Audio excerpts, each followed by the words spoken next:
The deluge of rain matched the torrent of tears streaming down Lillian Hayes's face as she lifted the heavy white satin of her wedding gown and ran through the muddy streets of Ventura, California. Lightning split the sky, illuminating her desperate flight from the small white chapel where, moments ago, she had discovered the most devastating betrayal of her life. It was April 1878, and what should have been the happiest day of Lillian's 22 years had transformed into a nightmare.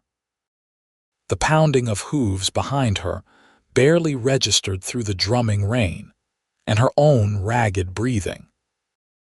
She didn't look back, couldn't bear to see if her father's men were pursuing her, determined to drag her back to marry Theodore Blackstone, the wealthy banker whose secret dealings with her father had finally been revealed through a whispered conversation she'd overheard just before the ceremony.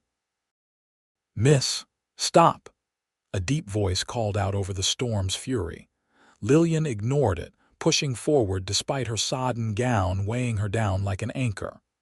Her elaborately pinned hair had come loose, honey blonde strands plastered against her face and neck. The rain was merciless, drenching her to the bone as she splashed through puddles that ruined her white satin slippers. The hoofbeats grew louder, and suddenly a magnificent chestnut stallion appeared beside her, steam rising from its rain-slicked coat. Before Lillian could react, strong arms reached down, encircling her waist and lifting her effortlessly. She gasped as she found herself pulled sideways onto the horse, pressed against a firm chest as the rider spurred the animal forward. "Let me go," she cried, struggling against his hold as they thundered down the main street of Ventura, past startled onlookers seeking shelter from the downpour. "And let you catch your death running in this storm," the stranger replied, his voice a rich baritone that somehow carried over the rain. "Not likely, madam." Lillian twisted to look up at her captor. Beneath the wide brim of a dripping Stetson, she glimpsed striking blue eyes and a strong jawline dusted with stubble. His face was weathered from the sun, but he couldn't have been more than 30 years old. "You don't understand," she protested, pushing against his chest. "They'll come after me." "I reckon they will," he replied calmly, adjusting his hold to keep her secure as they rode. "Which is why we're putting distance between you and whatever trouble you're running from."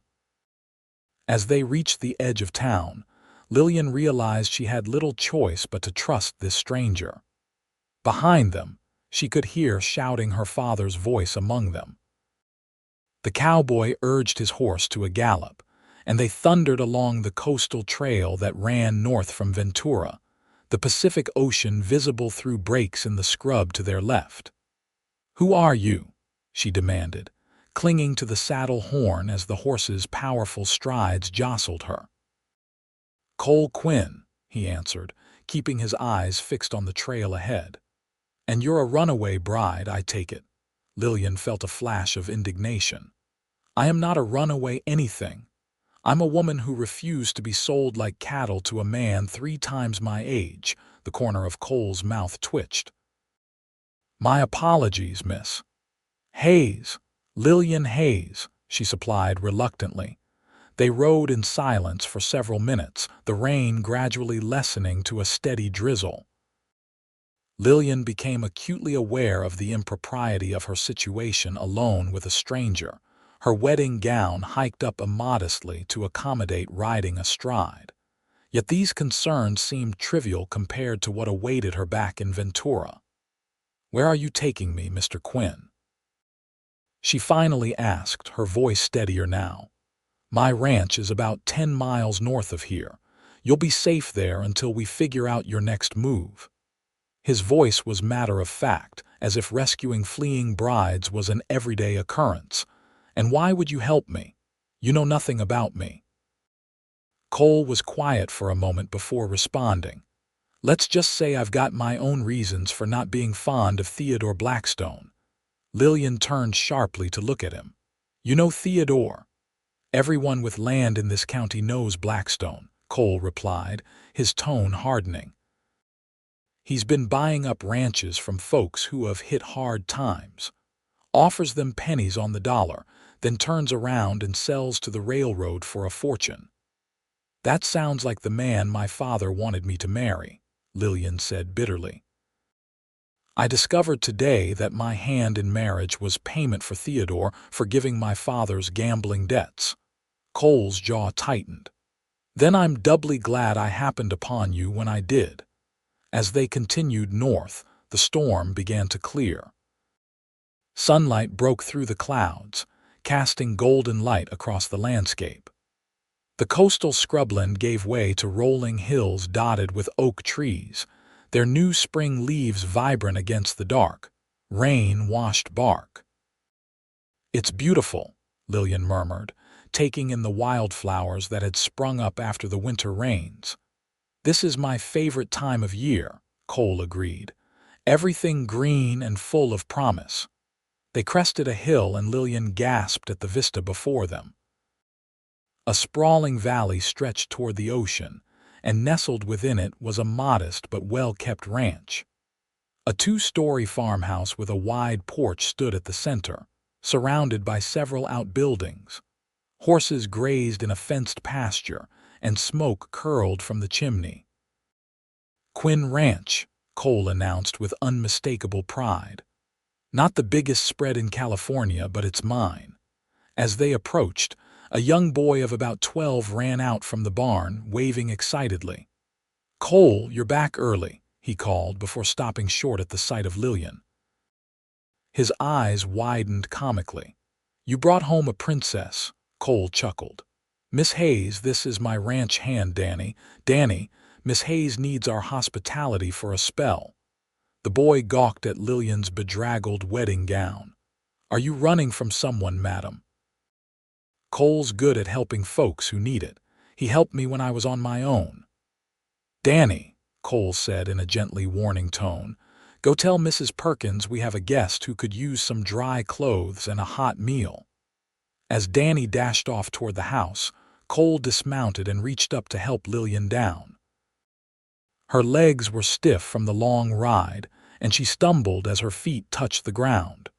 Cole's strong hand steadied her by the waist. "Thank you," she said softly, suddenly aware of how close they were standing. She stepped back, smoothing her ruined gown self-consciously. "Mrs. Perkins is my housekeeper," Cole explained as he led the way to the house, leading his horse. "She'll see you settled. I expect your father and possibly Blackstone will come looking for you, but they won't find you here right away. The ranch is set back from the main road." Lillian stopped walking. "I can't involve you in my troubles, Mr. Quinn. Once I'm dry and rested, I should move on." Cole turned to face her, his expression serious. "And go where, Miss Hayes? You have family elsewhere. Friends who won't report back to your father." Lillian's silence was answer enough. "Stay here until we sort things out," Cole continued, his voice gentler. "I've got my own score to settle with Blackstone, so you might say our interests align." Before Lillian could respond, the front door of the farmhouse swung open, revealing a plump older woman with silver-streaked hair tucked under a neat cap. "Land's sake, Cole Quinn, what have you dragged home this time?" Mrs. Perkins exclaimed, hurrying down the porch steps. Her kind face creased with concern as she took in Lillian's appearance. "You poor dear, you're soaked through. Come inside before you catch your death." Lillian found herself ushered into the warm farmhouse, which was modest but immaculately kept. A fire crackled in the stone hearth, and the aroma of baking bread filled the air. "I'll prepare the guest room," Mrs. Perkins said, already guiding Lillian toward the stairs. "And find you something proper to wear. I have some dresses from my niece's last visit that might fit you well enough until we can launder your wedding gown, I presume?" Lillian nodded, emotion suddenly catching in her throat. The reality of what she had done, fleeing her own wedding, abandoning her father, riding off with a stranger, crashed over her like another wave of rain. "There now," Mrs. Perkins soothed, patting Lillian's shoulder. "Whatever brought you here, you're safe now." Cole Quinn is many things stubborn as a mule and too quick with his fists when riled, but he's a good man who keeps his word. Upstairs, Mrs. Perkins helped Lillian out of her sodden wedding dress. The older woman clucked sympathetically at the sight of Lillian's corset and petticoats, also drenched. "You'll catch your death in these," she insisted, helping Lillian out of the restrictive garments. She produced a simple cotton nightgown and a thick woolen robe. "Into these with you. I'll bring up some hot tea and soup." Left alone in the guest room, Lillian moved to the window. From here, she could see Cole unsaddling his horse by the barn, his movements efficient and practiced. The sun was setting, casting long shadows across the ranch yard. In the distance, she could make out the glimmer of the Pacific Ocean. What had she done? Where would she go from here? Her father would never forgive her public rejection of Theodore Blackstone. Her reputation in Ventura was certainly ruined. And yet, for the first time in years, she felt something like freedom. A soft knock at the door preceded Mrs. Perkins's return with a tray. "Chicken soup and fresh bread," the housekeeper announced, "and chamomile tea with honey. You eat up now. Nothing restores the spirits like a full stomach." "Thank you for your kindness," Lillian said sincerely. "I know my arrival is unexpected and inconvenient, Mrs." Perkins waved away her concerns. "This ranch has seen stranger things than a bride seeking refuge. Cole's father, God rest his soul, used to say Quinn Ranch was a haven for those who needed one most." She hesitated, then added, "If you don't mind my asking, what circumstances brought you to us today?" Lillian sipped the hot tea, finding comfort in its sweetness. "I discovered my father arranged my marriage to Theodore Blackstone to settle gambling debts. I only learned of it moments before I was to say my vows." Mrs. Perkins's expression darkened. "Theodore Blackstone. That explains Cole's involvement. That man has been trying to get his hands on Quinn Ranch for years." "Why?" Lillian asked, her curiosity piqued. "The railroad wants to run a line through this valley," Mrs. Perkins explained. "Most of the smaller ranchers have sold out, but Cole refuses. His father built this place from nothing, and Cole won't let it go without a fight." Lillian thought of her brief interaction with Cole, his quiet strength and determination. "He seems very attached to his land." "It's more than land to him," Mrs. Perkins said softly. "It's legacy, it's promise." She straightened, smoothing her apron. "But listen to me gossiping when you need rest. Finish your soup and get some sleep. Tomorrow will bring its own concerns." After Mrs. Perkins left, Lillian ate the simple but delicious meal, realizing how hungry she was. The events of the day had left her exhausted, and despite the strange surroundings, she found herself drifting to sleep almost as soon as her head touched the pillow. She dreamed of rain and horses, of running and being caught not in fear, but in something like relief. Morning came with golden light streaming through curtains Lillian didn't recognize. For a moment, she was disoriented, expecting the familiar surroundings of her bedroom in her father's house. Then the memories of the previous day flooded back: the wedding, her discovery, her flight, and Cole Quinn. A simple cotton dress in a soft blue color had been laid out for her, along with undergarments, stockings, and practical boots. Lillian dressed quickly, appreciating that while the dress was plain, it fit her reasonably well. She found a brush on the dresser and tamed her blonde hair into a simple knot at the nape of her neck. Downstairs, she followed the sounds of conversation to the kitchen, where she found Cole and Danny seated at a large oak table while Mrs. Perkins served a breakfast of eggs, bacon, and biscuits. Cole rose when she entered, and Lillian was struck again by his height and the breadth of his shoulders. In the morning light, she could see his features more clearly, the strong lines of his face, the slight crinkles at the corners of his blue eyes, the way his dark hair curled slightly where it met his collar. "Good morning, Miss Hayes," he greeted her. "I trust you slept well." "Better than I expected, thank you," she replied, taking the seat he pulled out for her. "You look different without your princess dress," Danny observed, earning him a sharp look from Mrs. Perkins. "Danny, mind your manners." Lillian smiled at the boy. "It's quite all right." "And you're right, Danny. I feel different too." Mrs. Perkins set a loaded plate before Lillian. "Eat up, dear. You hardly touched your dinner last night." As they ate, Cole outlined his plan. "I need to ride into town today to check if there's any news about your disappearance.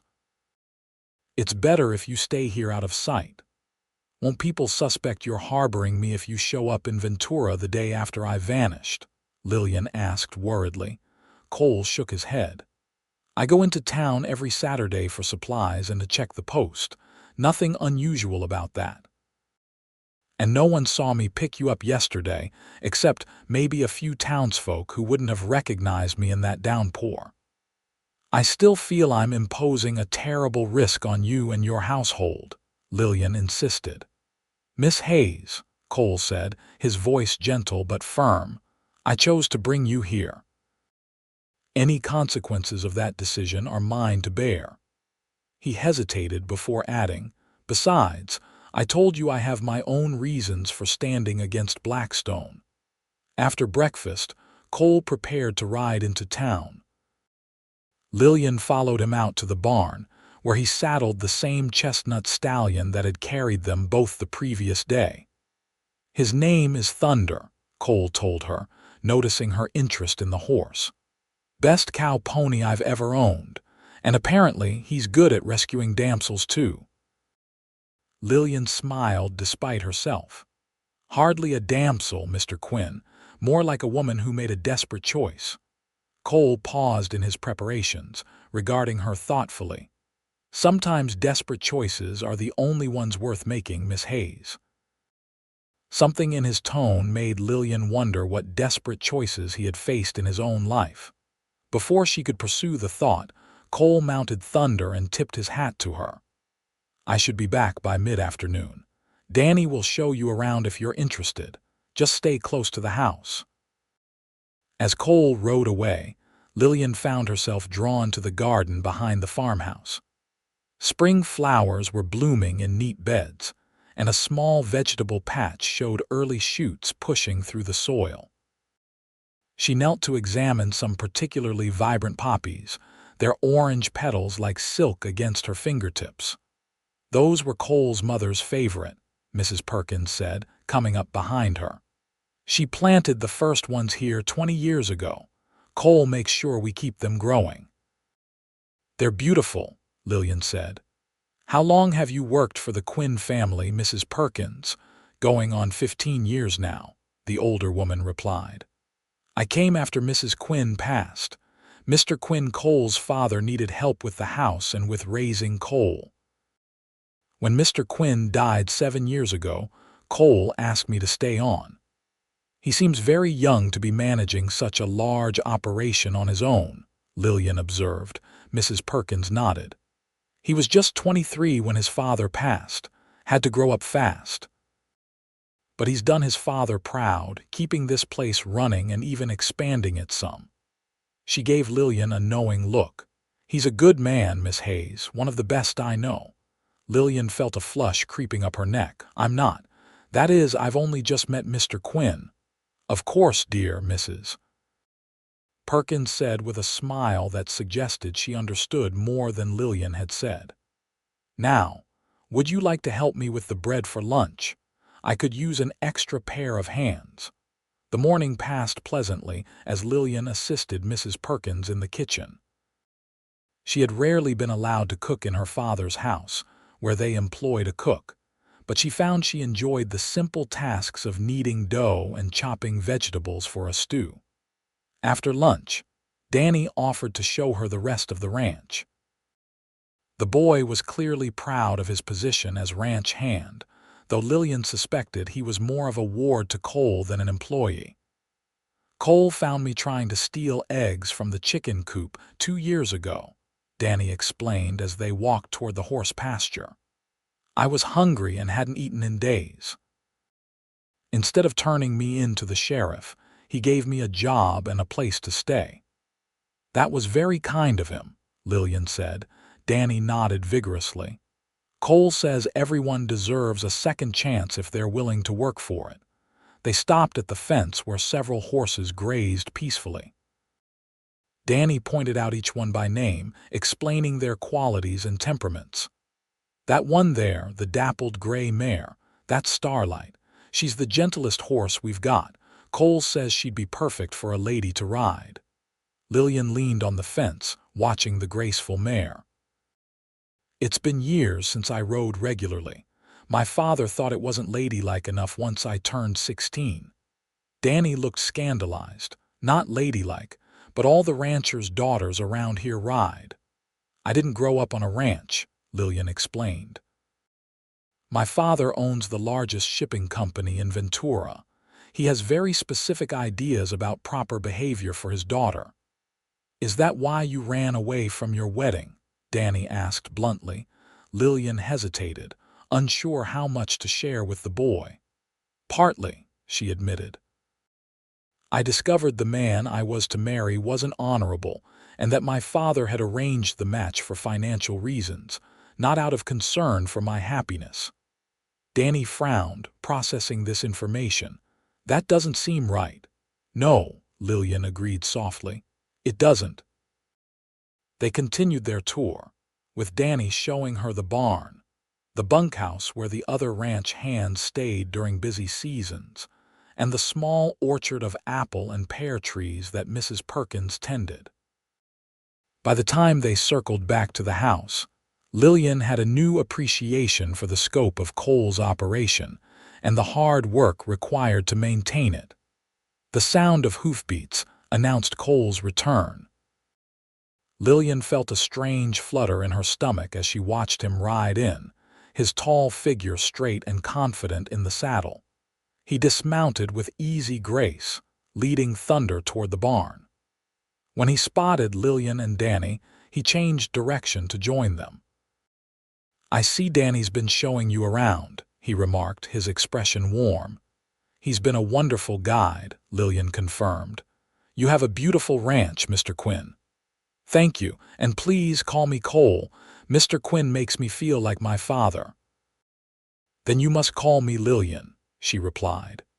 Their eyes met, and for a moment, something unspoken passed between them, an acknowledgement, perhaps, that formalities seemed unnecessary given the circumstances of their meeting. Danny broke the moment by asking eagerly, Did you hear anything in town, Cole? About Miss Lillian? Cole's expression grew more serious. I did. We should discuss it inside. In the farmhouse parlor, Cole related what he had learned in Ventura. Your disappearance has caused quite a stir, Lillian. Your father has offered a substantial reward for information about your whereabouts. Theodore Blackstone has joined the search, claiming publicly that you must have been abducted. Lillian's hands clenched in her lap. Of course they wouldn't acknowledge that I left of my own free will. That would raise too many questions about why a bride would flee her own wedding. There's more, Cole continued, his voice grave. Blackstone was overheard saying that when they find you, the marriage will proceed immediately to prevent any further hysterics on your part. They can't force me to marry him, Lillian exclaimed, rising from her seat in agitation. Cole's expression was sympathetic but realistic. Under normal circumstances, no. But your father has considerable influence in Ventura and Blackstone has the ear of Judge Patterson. If they claim you're not of sound mind, they would declare me incompetent. Lillian was aghast. Based on what evidence? A woman fleeing her wedding could be construed as evidence of instability, Cole said gently. It's not fair or right, but it's a tactic men like Blackstone have used before. Lillian paced the room, her mind racing. Then I can't return to Ventura. Not now, perhaps not ever. Where will you go? Mrs. Perkins asked practically. "Do you have relatives in other towns?"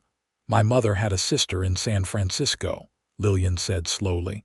"I haven't seen Aunt Margaret since I was a child, but she might take me in." Cole nodded thoughtfully. "San Francisco is a good option. It's far enough away that your father's influence wouldn't reach, and large enough for you to start a new life. But getting there won't be simple. The roads are watched and the stage would be too obvious." "I could take the coastal route," Lillian suggested. "Hire a boat up the coast." "Too risky," Cole countered. "Your father's shipping connections would make that route dangerous." They fell silent, considering options. Finally, Cole spoke. "I have an idea, but you might not like it." At this point, "Mr. Quinn Cole, I'm open to any suggestion that keeps me from being forced into marriage with Theodore Blackstone." Cole took a deep breath. "I'm driving a herd of cattle north to Santa Barbara next week for sale. From there, it's possible to arrange private transport to San Francisco. You could travel with us, disguised as a ranch hand." "As a man?" Lillian asked, surprised. "It would be the safest way," Cole affirmed. "No one would look for Theodore Blackstone's runaway bride among a group of cowboys." Lillian considered the proposal. It was outrageous, improper, and potentially scandalous if discovered. It was also possibly her best chance for freedom. "I accept," she said firmly. "When do we leave?" "We need 4 days to prepare the herd," Cole replied. "That gives us time to teach you the basics of cattle driving and to find you suitable attire." Mrs. Perkins shook her head, though her expression was more amused than disapproving. "The things that happen on this ranch. I'll alter some of Cole's old clothes to fit you, Miss Lillian. And I'll teach you how to bind your womanly attributes." Lillian felt herself blushing but managed a grateful nod. "Thank you, Mrs. Perkins. I'm indebted to your kindness." "Don't thank me yet," the housekeeper replied with a chuckle. "Wait until you've spent 3 days in the saddle with a herd of ornery cattle and a bunch of dusty cowboys. You might wish you'd chosen a different escape route." That evening, after dinner, Lillian found herself unable to sleep despite the day's exertions. She wrapped Mrs. Perkins's robe around herself and descended to the kitchen for a glass of water. To her surprise, she found Cole seated at the table, a ledger open before him and a lamp burning low. He looked up at her entrance, quickly rising to his feet. "Lillian, is everything all right?" "I couldn't sleep," she admitted. "My mind keeps going over everything what I left behind, what might lie ahead." Cole gestured to the chair across from his. "Would you like some tea? Mrs. Perkins always leaves the kettle ready." Lillian nodded, and Cole busied himself preparing 2 cups of tea. There was something intimate about sharing this quiet moment in the lamplight, both of them in informal attire. Cole had removed his vest and rolled up his shirt sleeves, revealing strong forearms bronzed by the sun. "May I ask you something personal?" Lillian ventured as he set a steaming cup before her. "You may ask," Cole replied with a hint of a smile. "I reserve the right not to answer."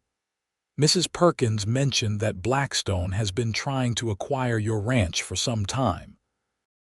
She said it was for the railroad, but I sense there's more to the story." Cole's expression tightened almost imperceptibly. He was silent for so long that Lillian thought he might not answer. When he finally spoke, his voice was measured. "5 years ago, my father took out a loan from Blackstone's bank to expand our herd after a particularly harsh winter. He died unexpectedly before the loan was fully repaid. Blackstone called in the debt immediately, knowing I wouldn't have the cash to cover it.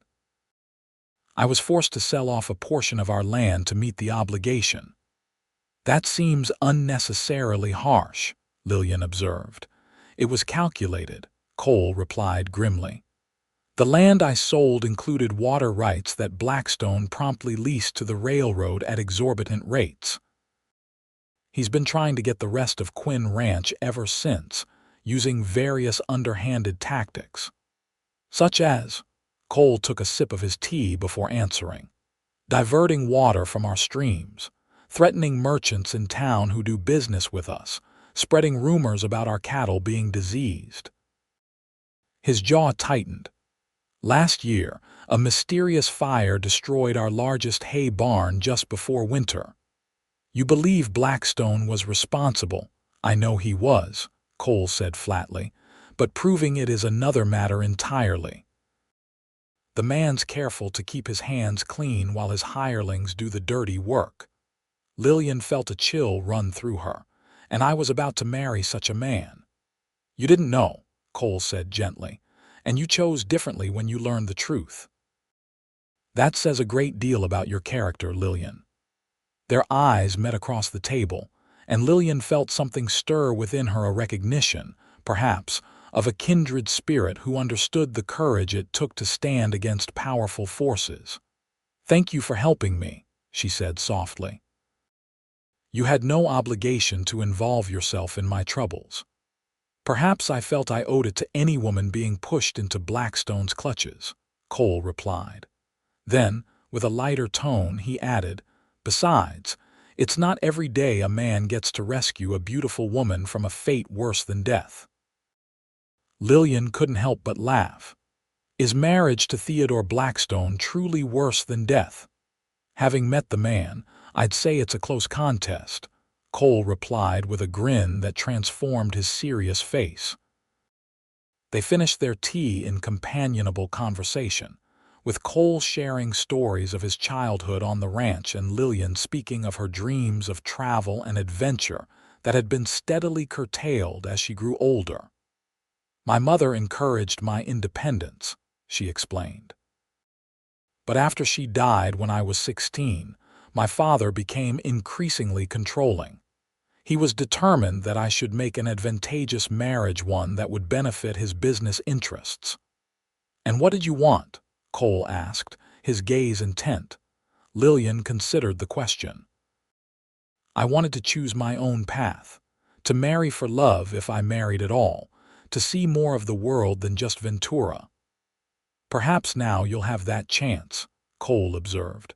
San Francisco is a city of opportunities, especially for someone with your education and refinement. If I reach San Francisco, Lillian reminded him, first I must learn to be a convincing cowboy. Cole's smile reached his eyes. That starts tomorrow, bright and early. I suggest you get some rest, Lillian. You'll need it. The following morning, Lillian awoke to find a pile of clothing on the chair by her bed: worn denim trousers, a faded flannel shirt, a cotton undershirt, and a wide leather belt. Mrs. Perkins had also provided strips of soft cloth for binding and a battered hat with a wide brim. Dressing in men's clothing proved more challenging than Lillian had anticipated. The binding was uncomfortable, but effective in concealing her feminine silhouette. When she finally descended to the kitchen, she felt self-conscious and awkward in the unfamiliar attire. Cole was waiting for her, and something in his expression as he took in her transformation made her blush. "Do I look ridiculous?" she asked uncertainly. "Not at all," he assured her, his voice a touch deeper than usual. "But we'll need to work on your walk. You move too gracefully for a ranch hand." Under Cole's guidance, Lillian spent the morning learning to adopt a more masculine gait: longer strides, squarer shoulders, less sway in her hips. They practiced in the barn, away from curious eyes, with Cole demonstrating and Lillian imitating his movements. "Lower your voice when you speak," he instructed. "Not unnaturally deep, but aim for your chest rather than your throat." "Like this," Lillian attempted, feeling foolish. "Better," Cole encouraged. "And you'll need a name, something simple that you'll respond to naturally." Lillian thought for a moment. "Lee, it's close enough to Lillian that I'll remember to answer." "Lee Hayes," Cole tested. "Simple, easy to remember. It works." After lunch, Cole took her to the corral where Starlight, the dappled gray mare Danny had pointed out, was saddled and waiting. "Time to see if you remember how to ride," he said, offering her a leg up. Despite her years away from horseback, Lillian found that the old skills returned quickly. By the end of the afternoon, she had progressed from a sedate walk around the corral to a spirited canter across the open pasture, her hat flying off and her blonde hair coming loose from its knot. Cole rode alongside her on Thunder, matching her pace. When they finally slowed to a walk, both horses and riders breathing hard from the exertion, he looked at her with undisguised admiration. "You're a natural," he said. "A few more days of practice, and no one would question your right to be in the saddle." Lillian felt exhilarated by the ride and by his praise. "I'd forgotten how wonderful it feels to ride with the wind in your face." "Freedom," Cole nodded in understanding. "That's what it is." The next 3 days fell into a pattern. Mornings were devoted to practicing her disguise, walking, talking, and basic ranch skills like roping and managing cattle. Afternoons were spent on horseback, building Lillian's endurance and confidence. Evenings brought shared meals with Cole, Mrs. Perkins, and Danny, followed by quiet conversations on the porch as the sun set over the Pacific. In those moments, watching the golden light fade from the sky, Lillian found herself increasingly drawn to Cole Quinn. It wasn't just gratitude for his help or admiration for his integrity in the face of Blackstone's machinations. There was something deeper growing between them, a connection that transcended their brief acquaintance. On the eve of their departure, Lillian stood on the porch, watching the ranch hands prepare for the cattle drive. 20 men would accompany them, most of them seasonal workers hired specifically for the drive. Only a few, like the foreman Carlos Mendez, were permanent employees who knew Cole well. "Nervous?" Cole asked, joining her at the railing. "A little," Lillian admitted. "What if the men realize I'm a woman? What if we encounter my father's men on the road?" "Carlos is the only one who knows the truth," Cole assured her. "He's been with the ranch since my father's time, and I trust him completely. As for encountering search parties, we'll be taking a less traveled route. It adds a day to our journey but reduces the risk." Lillian nodded, though her worry remained. "I've never done anything like this before, breaking all the rules of propriety, risking my reputation, traveling alone with men who aren't family." Cole's expression grew serious. "If you've changed your mind, there's still time to find another solution." "No," Lillian said firmly. "This is my choice. I'm just adjusting to this new version of myself." Cole studied her face in the fading light. "For what it's worth, I think this version of you, the one willing to fight for her freedom, is remarkable." His words warmed her more than they should have. "Thank you, Cole." "For everything." They stood in comfortable silence, watching the stars appear one by one in the darkening sky. Tomorrow would bring new challenges and dangers. But for tonight, in this peaceful moment, Lillian felt a contentment she hadn't expected to find when she'd fled her wedding just 4 days earlier. Dawn broke clear and cool the next morning. The ranch was a hive of activity as the men prepared to move the herd of 300 cattle north to Santa Barbara. Lillian, now fully dressed as Lillian Hayes, helped saddle Starlight under Danny's watchful eye. "Remember, you're Cole's cousin from Arizona," the boy reminded her. "You don't talk much because you're shy around strangers." "I remember," Lillian assured him, adjusting her hat to better shadow her face. Mrs. Perkins had cut her hair shorter the night before, not drastically, but enough that it could be tucked up under her hat in a masculine fashion. Cole appeared, leading Thunder. He was dressed for the trail in sturdy denims, a leather vest over his flannel shirt and well-worn boots. A bandana was tied loosely around his neck, ready to be pulled up against the dust. "Ready, cousin?" he asked with a wink. Lillian nodded, pitching her voice lower. "Ready as I'll ever be." Cole addressed the assembled ranch hands, outlining the route and assigning positions. Lillian was to ride near him at the front of the herd, ostensibly to learn the business but primarily to keep her under his protection. As the sun climbed higher, they set out. The cattle moved reluctantly at first, then with increasing momentum as they fell into a rhythm. Dust rose from hundreds of hooves, creating a cloud that followed them like a living thing. Lillian quickly understood the purpose of the bandana as she pulled it up to cover her nose and mouth. The first day passed without incident. Lillian's muscles protested the hours in the saddle, but she gritted her teeth and refused to complain. By evening, when they made camp along a small stream, she was exhausted but also exhilarated by the experience. Cole found her tending to Starlight after dinner. "You did well today," he said quietly, careful not to be overheard. "How are you feeling?" "Sore," Lillian admitted with a rueful smile. "But I'll manage." "You're tougher than you look, Lillian Hayes," Cole observed, his admiration evident. "Get some rest. Tomorrow will be a longer day."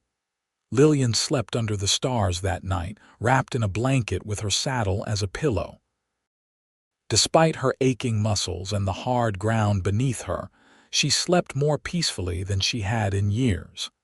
The second day brought them to rougher terrain as they moved through the coastal hills. The cattle grew restive, requiring more vigilance from the riders. By midday, dark clouds had gathered on the horizon, promising rain by evening. "We'll push on to Refugio Canyon," Cole told Carlos. "There's better shelter there if the storm hits hard." The decision proved wise when the skies opened 2 hours later, drenching riders and cattle alike. The herd became agitated, threatening to scatter as lightning flashed overhead. Lillian found herself riding hard to turn strays back toward the main group, rain plastering her shirt to her body and mud splattering her face and clothes. In the chaos, she lost sight of Cole. The cattle were running now, frightened by a particularly close lightning strike. Lillian urged Starlight forward, trying to get ahead of the leaders to turn them. The mare responded gallantly, surging through the mud. Suddenly, Lillian spotted a young steer breaking away toward a steep ravine. Without thinking, she wheeled Starlight after it, racing to intercept before the animal could plunge over the edge. She reached it just in time, shouting and waving her hat to turn it back toward the herd. As she returned to the main group, she found Cole waiting, his face tight with worry.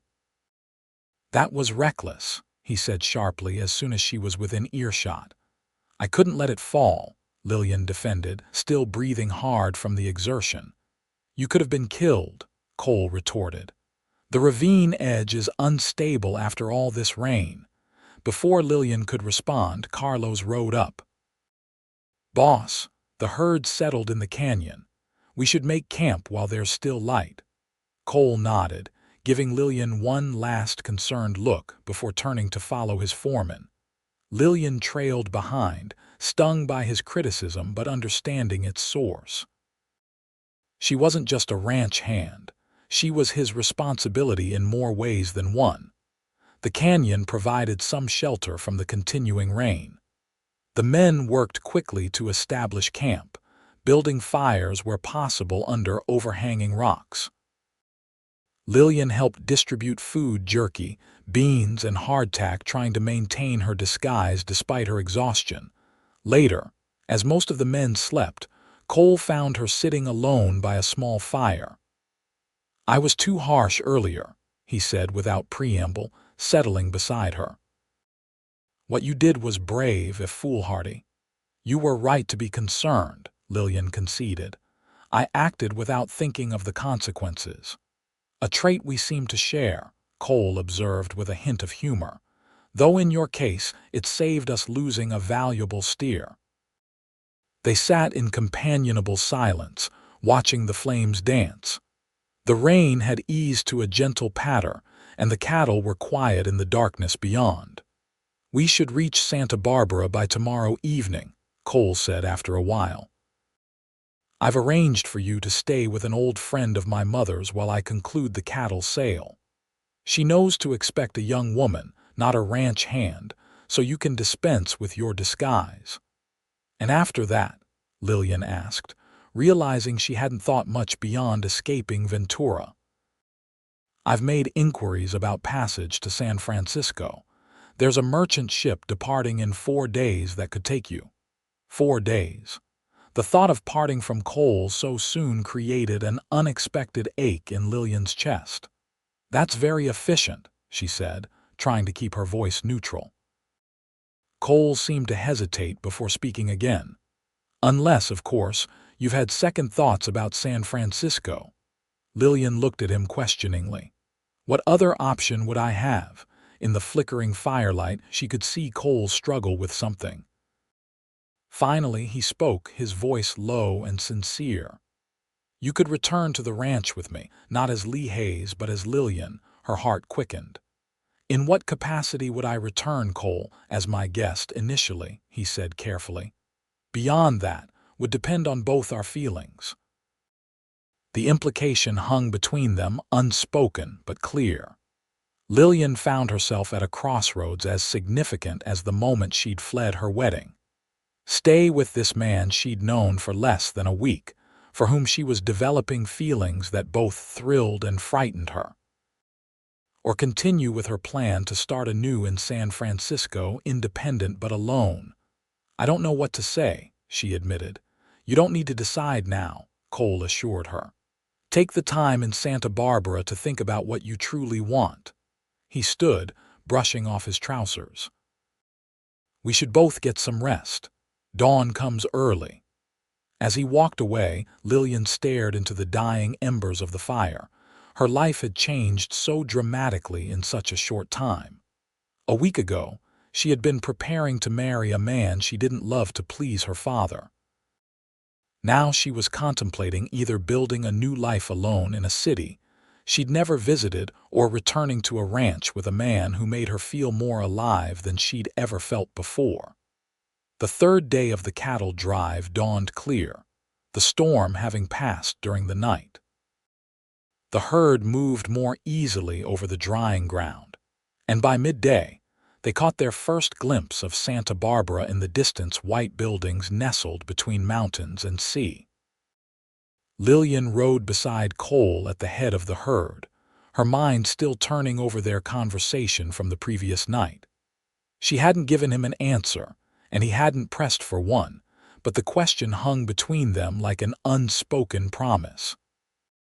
As they approached the outskirts of Santa Barbara, Cole signaled to Carlos to take charge of the herd. "I'll take Lee into town," he told his foreman. "Meet us at the stockyards in an hour." Once they were alone on the road to town, Cole turned to Lillian. "We'll go directly to Mrs. Thornton's house. She's expecting us, and you can change into more appropriate attire there." "Won't your men wonder where your cousin has gone?" Lillian asked, suddenly concerned about maintaining their story. "They'll be told you've taken ill and are resting at a friend's house while I complete the cattle sale," Cole explained. "By the time the sale is concluded, they'll be too focused on celebrating to worry about my absent cousin." Mrs. Thornton proved to be a sprightly widow in her 60s with sharp eyes and a no-nonsense manner.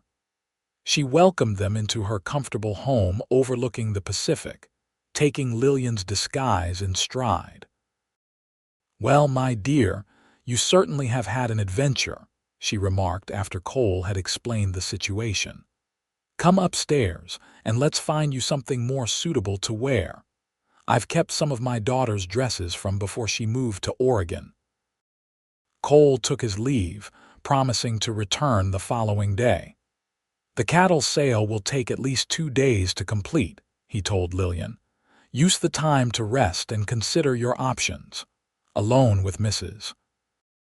Thornton, Lillian found herself being gently but thoroughly interrogated as the older woman helped her bathe and dress in feminine clothing for the first time in days. "So, Cole Quinn rescued you from a forced marriage, Mrs. Thornton summarized, pinning Lillian's hair into a simple but elegant style. "I always said that boy had a noble streak a mile wide, just like his father." "You knew his father well?" Lillian asked, curious about Cole's background. Mrs. Thornton nodded, her hands deft as they worked. "James Quinn was one of the finest men I've ever known. He came to California with nothing and built that ranch through hard work and determination. He adored his wife, Alina, my dearest friend, and was devastated when she died of fever when Cole was just 12. "Cole never speaks of his mother," Lillian observed. "The loss was profound for both of them," Mrs. Thornton explained. "James did his best to raise Cole alone, but it wasn't easy. The boy grew up quickly, shouldering responsibilities most men twice his age would find daunting." As Lillian considered this insight into Cole's character, Mrs. Thornton fixed her with a knowing look. "And now he's offered you a place at his ranch instead of sending you to San Francisco." Lillian started in surprise. "He told you." "He didn't have to," the older woman replied with a smile. "I've known Cole since he was born. I can read him like a book. The question is, what will you do?" "I don't know," Lillian admitted. "I barely know him, yet I feel a connection I can't explain. But returning to his ranch could be seen as improper, regardless of his intentions." Mrs. Thornton considered this. "Propriety is important, certainly, but so is following your heart. Sometimes the two align, sometimes they don't." She patted Lillian's hand. "Take these days to reflect, my dear. The right answer will come to you." The next morning, Lillian awoke feeling refreshed after sleeping in a real bed. She dressed in one of Mrs. Thornton's daughter's dresses, a simple but elegant blue cotton with white trim, and joined her hostess for breakfast on the veranda overlooking the ocean. "I've arranged for us to visit some shops today," Mrs. Thornton announced. "If you're to continue to San Francisco, you'll need proper attire. And if you return to the ranch, well, you can't wear my daughter's dresses forever." Lillian hesitated. "That's very kind, Mrs. Thornton, but I have no money for such purchases." The older woman waved away her concern. "Consider it a loan to be repaid when you're settled, or a gift if you prefer. Either way, I won't have you traveling like a pauper."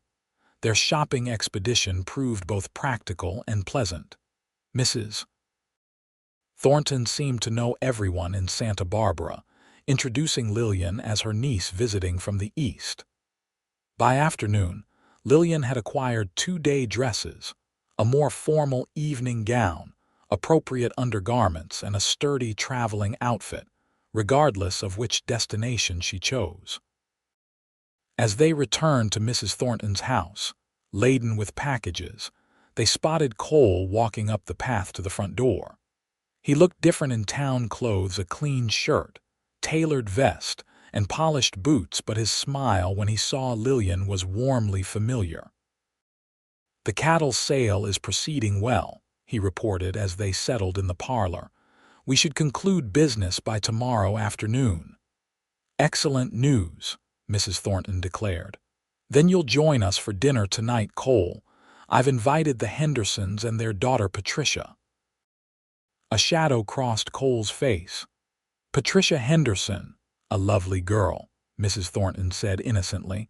"Her father speaks highly of you." Lillian felt a sudden twist of something that might have been jealousy. Was Patricia Henderson someone special to Cole? "I'm afraid I have business this evening with the cattle buyers," Cole said firmly. "Please convey my regrets to the Hendersons."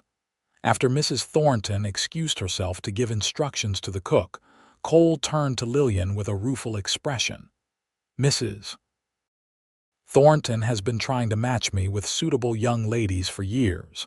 Patricia Henderson is her latest attempt. She seems very invested in your future happiness," Lillian observed, trying to sound neutral.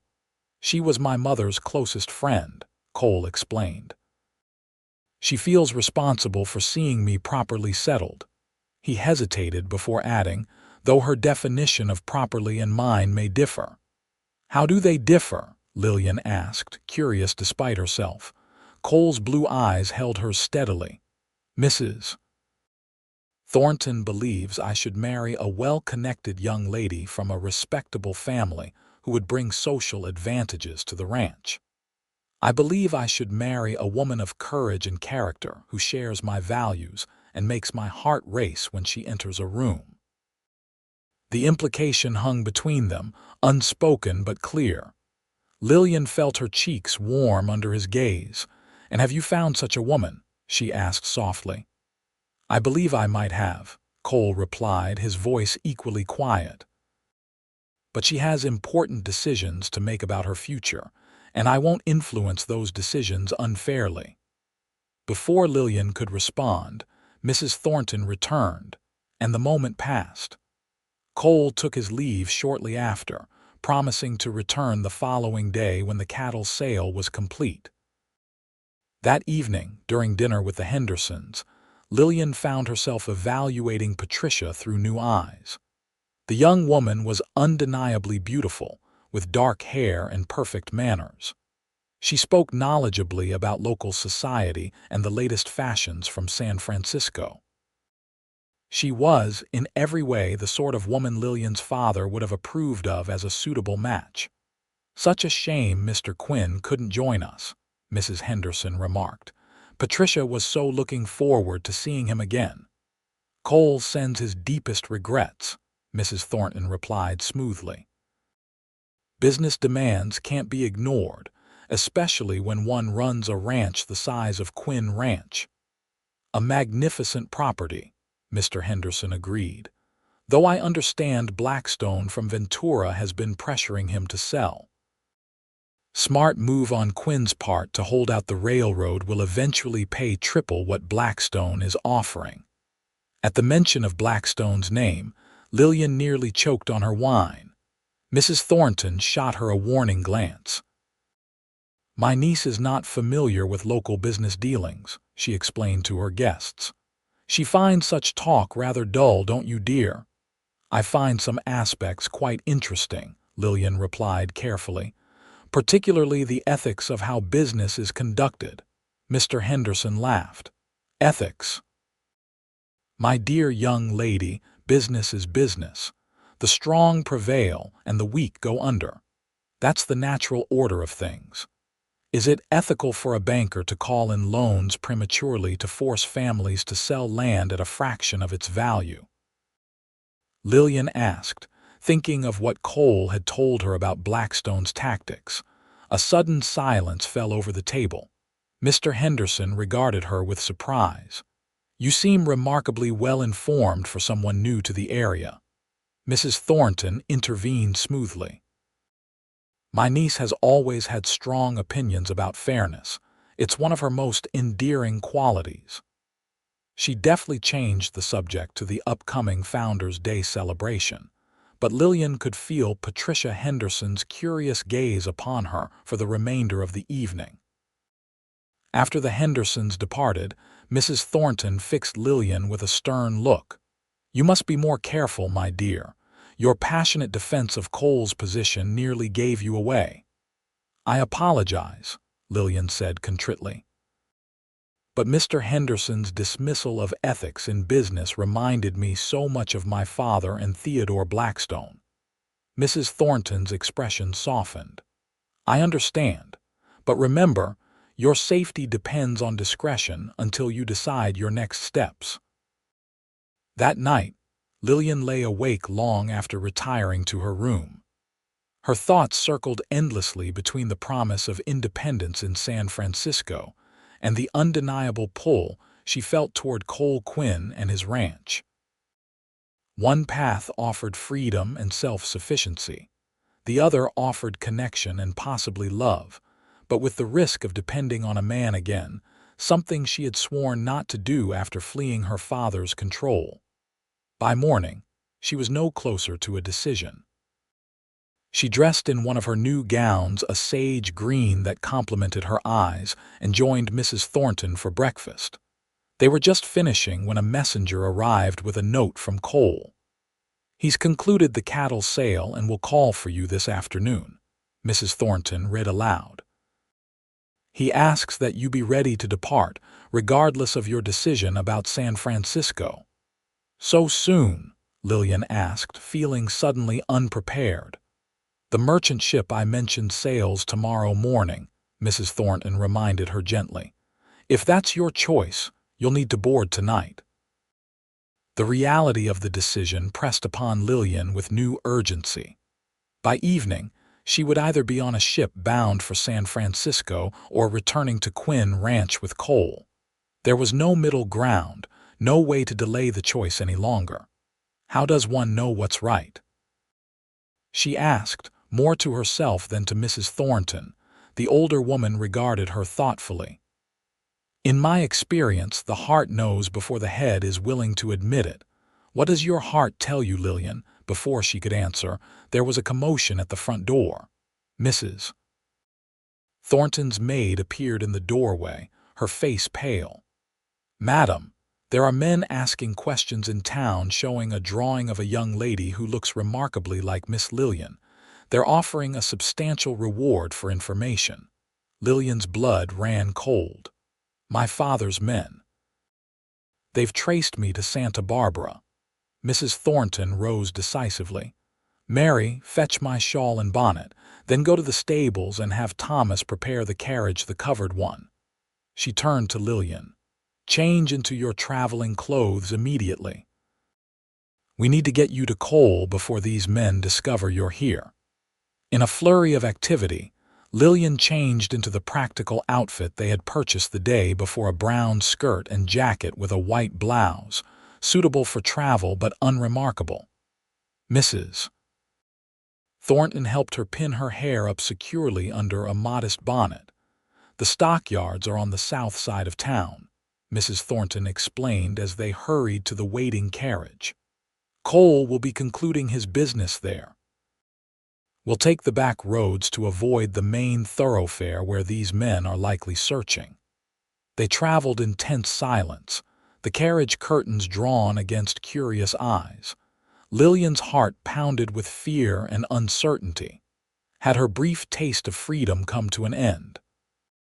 Would she be forced to return to Ventura and the fate she had fled? The stockyards were bustling with activity when they arrived. Mrs. Thornton instructed the driver to wait around the corner while she went to find Cole. "Stay hidden," she instructed Lillian. "I'll return as quickly as possible." The minutes stretched endlessly as Lillian waited, straining to hear any approach over the general noise of the stockyards. Finally, the carriage door opened, and Cole climbed in, his expression grave. "Blackstone's men are searching the town," he confirmed without preamble. "They've shown your picture in every shop and hotel." "How did they trace me here?" Lillian asked, her voice tight with fear. "They may have followed the cattle drive," Cole surmised. "Or someone in Ventura connected me to your disappearance and guessed I'd bring you here. What should we do?" Cole took her hands in his touch steady and reassuring. "That depends on what you've decided, Lillian. The ship to San Francisco departs at dawn. I've secured passage for you if that's your choice. Or you can return to the ranch with me tonight, leaving immediately to avoid Blackstone's men." The moment of decision had arrived, accelerated by the threat of discovery. Lillian looked into Cole's eyes, searching for guidance, for certainty. "If I go to San Francisco, will I be safe from my father and Theodore?" she asked. "Safer than here," Cole acknowledged. "But I can't promise they won't eventually trace you there. Blackstone has business connections throughout California, and if I return to your ranch," Cole's expression became more intense, "I would protect you with my life, Lillian, but I won't pretend it would be easy. Blackstone would eventually discover your whereabouts, and he would use every means at his disposal to reclaim you, legal and otherwise." Lillian took a deep breath. gathering her courage. When I ran from my wedding, I was running away from a future I didn't choose. But now I need to run towards something, not just away. She squeezed his hands. I choose Quinn Ranch, Cole. I choose you. The relief and joy that transformed Cole's face told Lillian everything she needed to know about his feelings. For a moment, she thought he might kiss her, but instead, he brought her hands to his lips, pressing a fervent kiss to her knuckles. "We'll leave immediately," he said, his voice rough with emotion.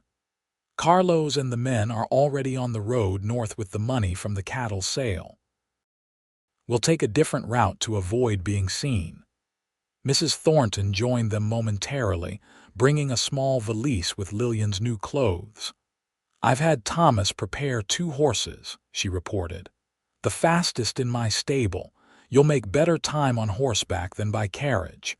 The parting with Mrs. Thornton was brief but emotional. The older woman embraced Lillian warmly. "Follow your heart, my dear, and know you'll always have a friend in Santa Barbara." Within minutes, they were mounted and riding north along a little-used coastal trail, the setting sun casting long shadows before them. Cole led them at a brisk pace, frequently checking behind to ensure they weren't followed. Lillian rode as she had during the cattle drive, focusing on the rhythm of the horse beneath her and the man riding beside her. They rode well into the night, stopping only when the horses needed rest. At a small creek where they paused to water the animals, Cole finally spoke of their future. "When we return to the ranch, we have decisions to make," he said, watching Lillian in the moonlight. "Your presence will raise questions among the ranch hands and in town." "Questions about my respectability," Lillian acknowledged, understanding the implications. In 1878, a single woman living under the roof of an unmarried man would face significant social censure, regardless of the circumstances. "I would never ask you to compromise your reputation," Cole said seriously. "But I also won't rush you into any commitment before you're ready." Lillian stepped closer to him, drawing courage from the steady beat of her heart. "What if I am ready? Not because I'm fleeing something worse, but because I've found something better." Cole's gaze searched her face, looking for any doubt, any hesitation. "Lillian, are you saying?" "I'm saying that in the space of a week, I've come to know you better than I knew Theodore Blackstone after a year of courtship," she replied. "I've seen your integrity, your courage, your kindness. I've watched how you treat those who depend on you. And I've felt something growing between us that I never expected to find when I ran from that church in Ventura." Cole took her hands in his touch gentle but sure. "I've loved you since the moment you stood in my kitchen in that borrowed nightgown, defiant and determined despite everything you'd been through. But I needed you to be certain, to choose freely without feeling indebted or obligated." "I choose freely, Cole Quinn," Lillian said softly. "And I choose you." Under the vast starlit sky, with only the sound of the creek and their horses nearby, Cole drew her into his arms and kissed her. It was a kiss of promise and passion, of newfound love and future dreams. When they finally broke apart, Lillian felt as though her life had truly begun anew.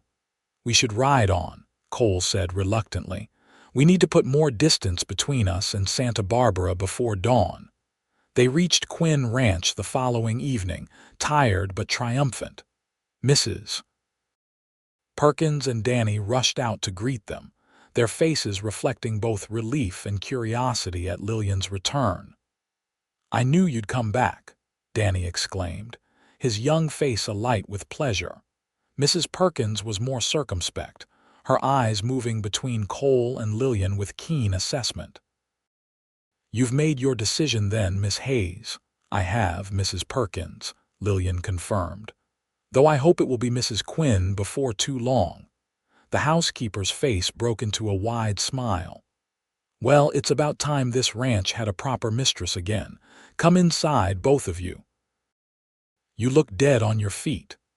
Over a late supper, Cole and Lillian related their narrow escape from Blackstone's men, though they kept the more personal aspects of their journey private. Danny listened wide-eyed, clearly viewing the whole affair as a grand adventure. "Will they come looking for you here?" he asked Lillian. "Eventually," Cole answered before she could, "but we'll be prepared when they do." That night, despite the propriety that dictated they sleep under separate roofs until married, Cole and Lillian sat together on the porch swing long after Mrs. Perkins and Danny had retired. The ranch was peaceful under the starlight, the distant sound of waves breaking on the shore carried by the gentle night breeze. "I want you to know what you're facing if you stay," Cole said, his arm around her shoulders. "Blackstone won't give up easily.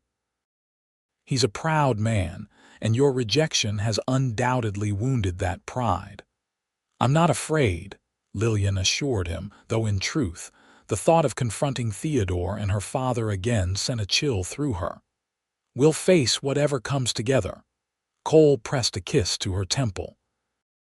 "Together," he agreed. "But let's make it official as soon as possible. I'll ride into town tomorrow to speak with Reverend Adams about performing the ceremony this week." "So soon?"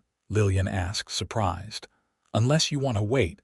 Cole looked uncertain for the first time since she'd known him. Lillian smiled, touching his cheek gently. "I don't want to wait. I just didn't expect you'd be able to arrange it so quickly." "Reverend Adams owes me a favor," Cole explained with a grin. "I helped rebuild his church after the storm last winter nearly took the roof off." The week that followed was a flurry of preparation. Mrs. Perkins threw herself into readying the farmhouse for a bride, cleaning and rearranging furniture with Danny's enthusiastic, if not always helpful, assistance. Lillian found herself welcomed by the small community of neighboring ranchers' wives, who visited with gifts and offers of help once word spread of the impending wedding. Not all reactions were positive, however. When Cole returned from town with news that Reverend Adams had agreed to perform the ceremony on Saturday, he also brought troubling information. "Blackstone has posted men in Ventura to watch for your return," he reported as they walked together through the orchard. "And there are rumors he's seeking legal means to have you declared incompetent, as I feared." Lillian's hand tightened on his arm. "Can he do that?" "Not without your presence and testimony," Cole assured her. "And not in Santa Barbara County, where he has less influence than in Ventura. Judge Wilson here is a fair man who won't be swayed by Blackstone's money." Despite the looming threat, the day of their wedding dawned clear and beautiful. Mrs.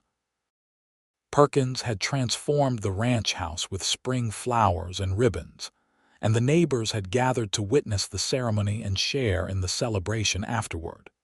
In the guest room that had been hers since the night Cole rescued her, Lillian prepared for her second wedding in as many weeks. This time, however, her heart was full of joy rather than dread. She wore the blue gown they had purchased in Santa Barbara, not a traditional wedding dress, but beautiful in its simplicity. Mrs. Perkins helped arrange her hair, weaving small white flowers into the golden strands. "You make a beautiful bride," she said, her eyes suspiciously bright.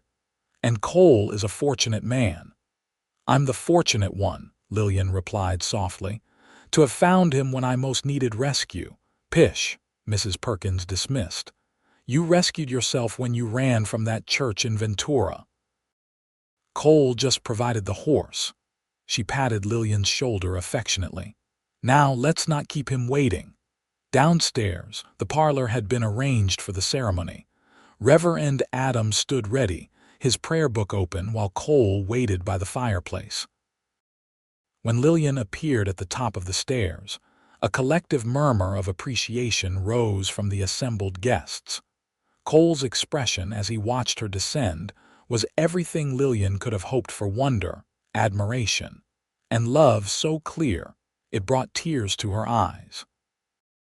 He stepped forward to take her hand when she reached the bottom, leading her to stand before the reverend. The ceremony was simple but meaningful.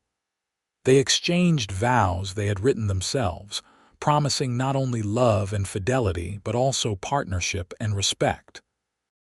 When Reverend Adams pronounced them husband and wife, Cole's kiss was both tender and passionate, prompting good-natured cheers from their guests. The celebration continued into the evening, with food, music, and dancing in the barn that had been swept clean and decorated for the occasion. As the sun set, casting golden light through the open doors, Cole led Lillian in a dance, holding her close as they moved to the strains of a fiddle. "Happy Mrs. Quinn," he murmured, his eyes never leaving hers. "Happier than I ever imagined possible," she replied truthfully. "Though I still can't quite believe how much my life has changed in 2 weeks." "Sometimes life's greatest changes happen in an instant," Cole observed, "like the moment I saw a woman in a wedding dress running through the rain." As the evening progressed, Lillian noticed a commotion at the barn entrance. Carlos, who had been keeping watch, approached Cole with a concerned expression. They spoke briefly, too low for Lillian to hear over the music, but Cole's face grew serious. "What is it?" she asked when he returned to her side. "Riders approaching from the south," he reported quietly. Carlos recognized Theodore Blackstone among them. Lillian's happiness shattered. "On our wedding day, how did they know?" "Someone in town must have informed them," Cole said grimly. "Stay here with Mrs. Perkins, I'll deal with this." "No," Lillian said firmly, taking his hand. "We'll deal with this together. I'm your wife now, Cole. Your battles are mine." After a moment's hesitation, Cole nodded. "Together then, but let me do the talking at first." They walked hand in hand to the front of the house, where several of the ranch hands had already gathered, watching the approach of 6 horsemen. Theodore Blackstone rode at the lead, his expensive suit incongruous against the backdrop of the working ranch. Beside him was a figure that made Lillian's heart constrict. Her father, Harrison Hayes, his face set in grim lines. The riders halted a few yards from the house. Theodore dismounted, his movement stiff with anger. "Quinn," he acknowledged coldly, "I believe you have something that belongs to me." "I have my wife at my side," Cole replied evenly. "Nothing here belongs to you, Blackstone." Theodore's face flushed with rage. "Wife? This is absurd. Lillian is betrothed to me. Her father has signed the contract." "A contract that became void when I left the church," Lillian spoke up, stepping forward. "I am now legally married to Cole Quinn with witnesses and proper documentation." Her father dismounted, approaching more cautiously than Theodore. "Lillian, be reasonable. You've acted rashly, but it's not too late to undo this mistake. Come home with us now, and we can resolve this quietly." "There's nothing to resolve, father," Lillian replied, her voice steady despite the emotion churning inside her. "I've made my choice freely and legally. I'm sorry if that disappoints you, but I won't return to Ventura or to a marriage I never wanted." Theodore stepped closer, his hand moving to his jacket where Lillian suddenly realized he likely carried a firearm. "This farce of a marriage will be annulled. You're coming with us, willing or not." Cole moved protectively in front of Lillian, but before tensions could escalate further, the sound of a rifle being cocked cut through the tense silence. Mrs. Perkins stood on the porch, a shotgun aimed steadily at Theodore. "I suggest you remove your hand from your jacket, Mr. Blackstone," she said calmly. "This is a wedding celebration, not a battlefield." Theodore froze, clearly not having anticipated armed resistance from a housekeeper. Behind him, the wedding guests had begun to emerge from the barn, drawn by the confrontation. Among them were several neighboring ranchers, all watching with obvious disapproval of the uninvited visitors. "You're outnumbered, Blackstone," Cole observed mildly, "and outgunned. Whatever you thought would happen here today, it's not going to. My wife has made her choice clear. I suggest you respect it and leave our property." Harrison Hayes studied his daughter's face, seeing perhaps for the first time the determination and strength she had discovered within herself. "You truly wish to stay here, Lillian? To live as a rancher's wife, so far from the life you've known?" "I do, Father," Lillian confirmed. "I've found happiness here, real happiness, not the kind that comes from social position or wealth." After a long moment, Harrison nodded slowly. "Then I wish you well." He turned to Theodore, who was staring at him in disbelief. "It's over, Blackstone. My daughter has made her choice, and as her father, I will respect it." "You can't be serious," Theodore exploded. "After everything we arranged, that's enough," Harrison cut him off sharply. "I've lost my daughter through my own failings. I won't compound that loss by forcing her into unhappiness." He looked back at Lillian, regret clear in his aging face. "I hope someday you can forgive me." With that, he mounted his horse and, without waiting to see if Theodore would follow, began to ride away. After a moment of furious indecision, Theodore and his men had little choice but to do the same, though not without Theodore calling back a final threat. "This isn't over, Quinn. You'll regret crossing me." When they had disappeared down the coastal road, Cole turned to Lillian, concern in his eyes. "Are you all right?" She nodded, surprised to find she was steady despite the confrontation. "I am.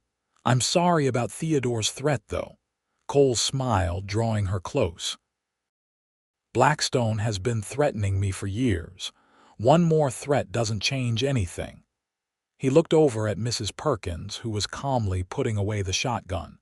"Thank you for your timely intervention, Mrs. Perkins." The housekeeper sniffed dismissively. "As if I'd let that pompous banker ruin your wedding day. Now, shall we return to the celebration? There's still cake to be cut." The guests, who had watched the confrontation with varying degrees of concern and fascination, began to drift back toward the barn, the excitement providing fresh material for conversation. Cole and Lillian followed more slowly, his arm around her waist. "Welcome to life on Quinn Ranch," he said with a wry smile. "Never a dull moment," Lillian laughed, feeling a weight lift from her shoulders. "I wouldn't have it any other way." In the months that followed, Lillian and Cole settled into life as husband and wife on Quinn Ranch. Lillian threw herself into learning ranch management, discovering a natural aptitude for organization and planning that complemented Cole's practical knowledge. Together, they began implementing improvements to increase the ranch's productivity and profitability. Theodore Blackstone made good on his threat to continue his campaign against them. He attempted to cut off their credit at businesses in Ventura, spread rumors about Cole's financial stability, and even tried to divert water from the creek that supplied the ranch. Each time, Cole and Lillian found ways to counter his machinations, often with the help of their neighbors who had grown increasingly wary of Blackstone's tactics. Lillian's father made tentative overtures toward reconciliation, writing letters that grew progressively more humble and contrite. After 6 months, Lillian agreed to meet him at Mrs. Thornton's house in Santa Barbara Neutral Territory, where both felt comfortable. The reunion was awkward but marked the beginning of a new, more honest relationship between father and daughter. As their first anniversary approached, Lillian and Cole faced yet another challenge from Blackstone. The banker had finally convinced the railroad to bring legal pressure to force the sale of Quinn Ranch for their proposed coastal line. "They're offering 3 times what the ranch is worth," Cole told Lillian one evening as they sat on the porch, watching the sunset over the Pacific. "It's a fortune that would set us up comfortably anywhere else." "But this isn't about money," Lillian understood, taking his hand. This is your home, your legacy. Cole nodded, his expression troubled. Yet I have to consider our future, especially now. Lillian smiled, placing his hand on her abdomen where the first subtle signs of their child's presence were just becoming evident. Our child will want to grow up in the home his father built, riding the same trails, knowing the same land. Or her father, Cole corrected with a smile, his eyes reflecting wonder at the new life they had created. She might be a daughter as spirited as her mother. Either way, Lillian said softly, Quinn Ranch is where we belong. The legal battle dragged on through the summer and into the fall. Judge Wilson, true to Cole's assessment, proved immune to Blackstone's influence and ultimately ruled that the railroad must find an alternative route that did not bisect Quinn Ranch. It was a significant victory, though both Cole and Lillian knew it wouldn't be the last challenge they faced. On a rain-swept day in December, almost exactly a year after Lillian had fled her wedding in Ventura, she gave birth to a son. They named him James, after Cole's father, with Harrison as his middle name, a gesture of reconciliation that brought tears to her father's eyes when he came to visit his grandson. As Lillian nursed her child in the quiet of their bedroom, Cole sat beside her, his face filled with love and pride.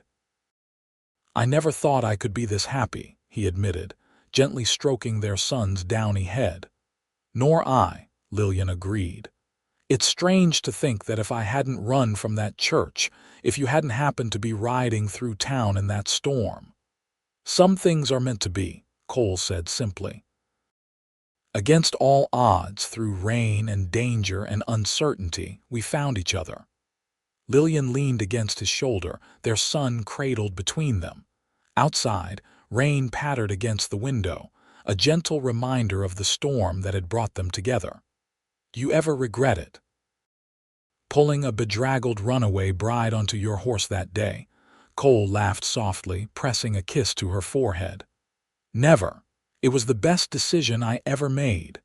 Even with all the trouble it brought," she teased. "Especially with all the trouble," he affirmed. "You're worth every bit of it, Lillian Quinn. You and our son and the life we're building here." As the rain continued to fall, gentle now where once it had been a deluge, Lillian thought of how far she had come from that desperate flight through the streets of Ventura. She had found not just escape but a home, not just safety but love, not just a protector but a partner. "I love you, Cole Quinn," she whispered. "And I love you," he replied, his arms encircling his family.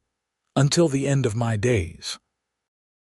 Outside, the storm began to clear, just as it had on that first day.